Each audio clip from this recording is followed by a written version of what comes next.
कराची के हवाले से आपने बात की है, तो यस, कराची के हवाले से हमने आईटी पार्क ऑलरेडी प्रोसेस में, पीएचडीपी में 31 अरब रुपए की लागत से ये तमाम चीज़ें डाल दी गई हैं। इसके ऊपर तेज़ी से काम मुकम्मल हो रहा है। हाँ, कंसल्टेंट हायरिंग के प्रोसेस में आ गए, आरएफपी फ्लोट हो चुका है इंशाल्लाह ताला। और मेरी ख्वाहिश होगी कि जैसे मैंने पहले भी कहा था कि इसी महीने उसकी ग्राउंड ब्रेकिंग मुझे करनी थी। सिविल एविएशन से हमने ज़मीन ली हुई है एयरपोर्ट के पास, तकरीबन 7 एकड़ की ज़मीन है। तो आईटी पार्क का इफ्तिताह होगा इंशाल्लाह, ग्राउंड ब्रेकिंग करने जाऊंगा इंशाल्लाह ताला। इस महीने के एंड में तो मुमकिन नहीं है, मेरा ख्याल फर्स्ट वीक ऑफ सितंबर में आप तमाम सहाफ़ी हज़रात को भी बुलाऊंगा। उसके अंदर हमारी क्या ख्वाहिश होती है, जो कराची के बच्चे हैं, कराची के जो नौजवान हैं, वो उसके अंदर इन्वॉल्व हो और उनकी जिसे कहते हैं फ्यूचर आईटी के हवाले से बेहतर सिक्योर किया जाए। साथ साथ कराची यूनिवर्सिटी के साथ हमने तकरीबन 62 करोड़ रुपए की लागत से एक एमओयू साइन किया है और वहाँ पे गेमिंग और एनिमेशन के हवाले से सेंटर ऑफ एक्सलेंस बनाया जा रहा है। तो ये भी एक बड़ी इंपॉर्टेंट चीज़ है। चूँकि आपने कराची की बात की, मैं हैदराबाद का भी जिक्र कर दूँ कि हैदराबाद सिंध यूनिवर्सिटी के साथ हमारा एमओयू साइन होने के बाद पाकिस्तान का छठा नेशनल इंक्यूबेशन सेंटर, आप इससे वाकिफ़ होंगे कि नेशनल इंक्यूबेशन सेंटर तो कराची में सिर्फ एनईडी में मौजूद था, अब सिंध यूनिवर्सिटी के ताबन के साथ मेन हैदराबाद शहर कैंपस में बनाया जा रहा है। उसकी ओपनिंग भी मेरा ख्याल है मैं आज या कल में डेट दूंगा और आप सब लोगों को वहाँ पे भी बुलाऊंगा।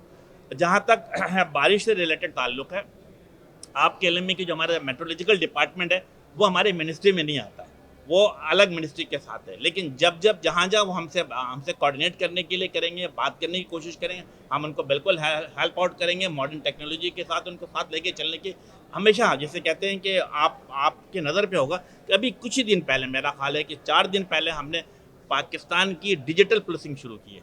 आपके लिए में ये बात बिल्कुल होगा। और कराची के 114 थाने को डिजिटल पुलिसिंग में कन्वर्ट किया जा रहा है। ये सूबाई हुकूमत से नहीं बल्कि फेडरल गवर्नमेंट ने किया। फेडरल गवर्नमेंट ने क्या टारगेट किया, कराची, लाहौर, पेशावर, कोयटा, गिलगित और मुजफ्फराबाद एक पायलट प्रोजेक्ट स्टार्ट किया कि जो शहर सिंध को 97% कमा के देता है, वफाक को 70% कमा कर देता है, जिम्मेदारी बनती है कि इसके ऊपर इंफ्रास्ट्रक्चर पर खर्च किया जाए।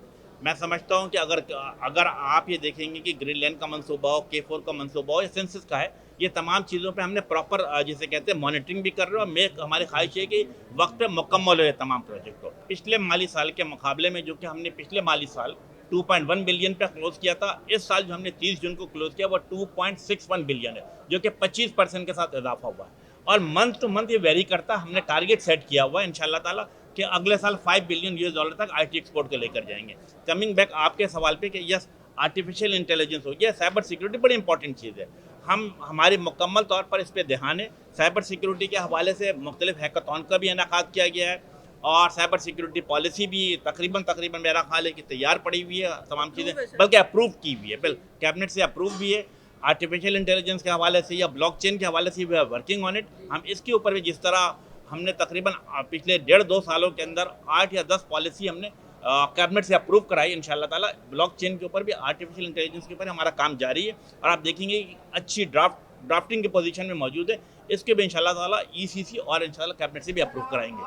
मिनिस्ट्री ऑफ आईटी, जैसा कि पता है कि प्राइम मिनिस्टर ऑफ पाकिस्तान का डिजिटल पाकिस्तान विजन है और मिनिस्ट्री ऑफ आईटी उसी विजन को आगे बढ़ा रही है। हमारी क्या ख्वाहिश है कि कनेक्टिविटी की सूरत हाल को बेहतर से बेहतर किया जाए। नंबर 1 कि पाकिस्तान के वो तमाम शहर और वो दही इलाके जो जहाँ पे, अब बिलखसूस दही इलाके जहाँ पे कनेक्टिविटी की प्रॉब्लम है, उनको डिजिटल दुनिया से मंसलक किया जाए। यानी दही इलाकों को डिजिटल दुनिया से मंसलक करना हमारी जिम्मेदारी में शामिल है और इसके लिए हमने अरबों रुपए की लागत से कनेक्टिविटी पे पैसे खर्च किए जा रहे हैं गवर्नमेंट ऑफ पाकिस्तान की तरफ से। दूसरी इंपॉर्टेंट बात ये थी कि आईटी एक्सपोर्ट को बढ़ाना। आज मैं समझता हूँ कि ये जो प्रोग्राम का इनेकाद किया जा रहा है, इसके अंदर भी ये चीज़ एक टारगेट रखा जाए कि हर सूरत में पाकिस्तान के आईटी एक्सपोर्ट को बढ़ाया जाए। Prime minister of Pakistan Shahbaz Sharif साहब की खसूसी हिदायत है, बल्कि ताकीद है। ताकीद क्या है, उन्होंने मुझे टारगेट सेट दिया है कि अगले 3 से 4 सालों के अंदर आईटी एक्सपोर्ट को $15 बिलियन तक लेकर जाना है। अल्हम्दुलिल्लाह इस साल जब हमने क्लोजिंग की है तो पिछले साल के मुकाबले में तकरीबन 25% ज़्यादा 2.6 बिलियन पे लेकर गए हैं। अगले साल जब हम क्लोज करेंगे तो हमारी ख्वाहिश होगी कि इंशाल्लाह ताला $5 बिलियन पर लेकर जाए। इसके लिए हमारी इंटरनली तौर पे भी काम, जिसे कहते हैं कि मिनिस्टर ऑफ आईटी, हमारे सेक्रेटरी साहब, हमारे एडिशनल सेक्रेटरी मेरे साथ खड़ी हैं, ये they all are working on it कि हम किस तरीके से आईटी एक्सपोर्ट को आगे की तरफ बढ़ाया जाएगा। इसके सिलसिले में जो भी मसाइल है जो टैक्सेस को कट डाउन करना है, इस सिलसिले में हमारी जिसे कहते हैं कि प्राइम मिनिस्टर ऑफ पाकिस्तान से गालिबन इसी महीने की 29 तारीख को हमारी मीटिंग थी, जो कि पोस्टपोन हुई। अब मेरा ख्याल है कि कतर के दौरे के बिना पर हमारी ख्वाहिश होगी कि आईटी सेक्टर और टेलीकॉम सेक्टर में जो मसाइल है, आई रिपीट कि जो भी मसाइल है, उन मसाइल के हवाले से प्राइम मिनिस्टर साहब के साथ बैठें। और हमारी ख्वाहिश होगी कि उसमें एफबीआर के चेयरमैन भी हों, स्टेट बैंक के गवर्नर साहब भी हों, फाइनेंस मिनिस्टर साहब भी हों, फाइनेंस सेक्रेटरी साहब भी हों। और हमारी ख्वाहिश होगी कि जो आईटी इंडस्ट्री की डिमांड है, जो पाशा की डिमांड है, जो टेलीकॉम सेक्टर की डिमांड है, कि उस डिमांड को हर सूरत में पाए तकमील तक पहुँचाया जाए, उनकी ख्वाहिशात का एहतराम किया जाए। और हमारा टारगेट क्या होगा, अगले साल तक आईटी एक्सपोर्ट को $5 बिलियन तक बढ़ाना।